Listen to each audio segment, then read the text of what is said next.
Monetary Africa will offer this opportunity for the local doctors to be trained.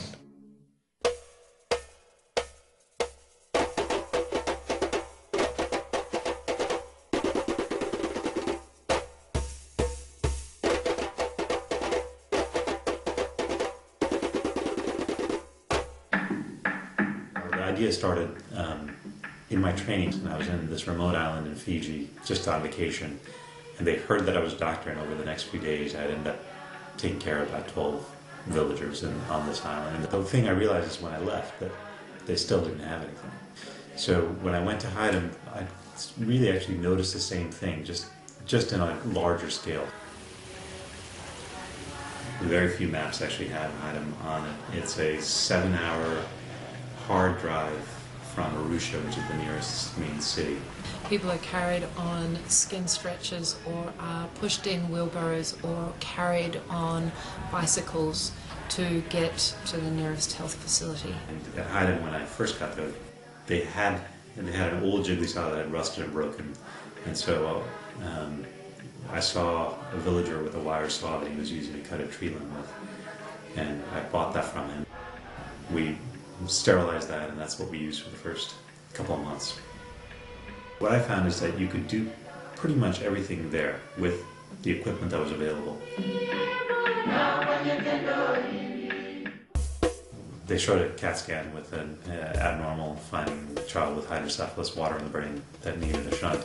I turned to one of the Tanzanian medical officers. I said, Dr. Maega, what do you want to do? He said, I don't know, I'm not a neurosurgeon. I said, well, it's true, but when I leave, you won't have a neurosurgeon, so why don't you learn over the next few months? Yeah, I said, yes, me. I want to do. Then we started. And then over the next few weeks, he learned how to read CT scans.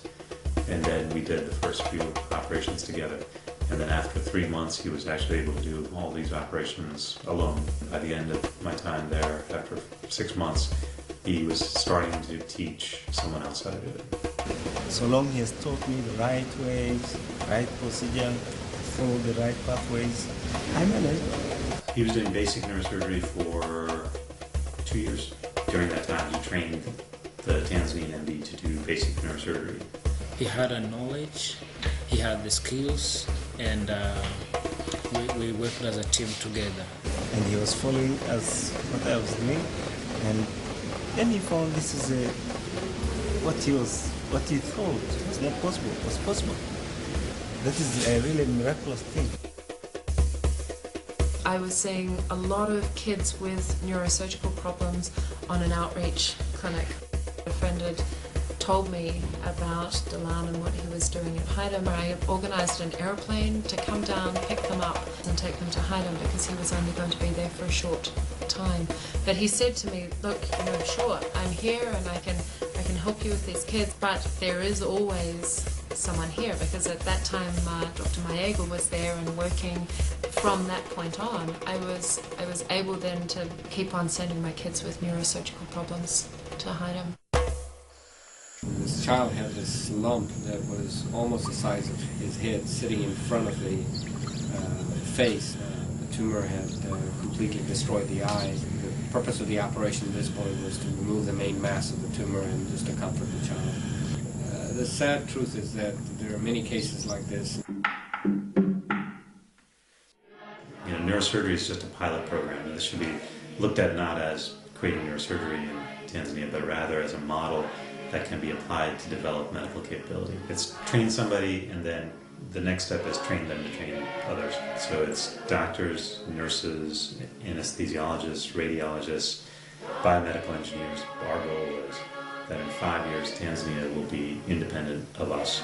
Over the last 2 years now, it's grown to involve 6 American universities, 2 in Europe, and not only Tanzania, but all of East Africa. It's in line with what Tanzania and the Ministry of Health there wants to do for the country. And I think that with a little bit of effort on our part, we can create the circumstances in developing countries where families, people can achieve what they want to do, whether it's professionally, personally, within the country.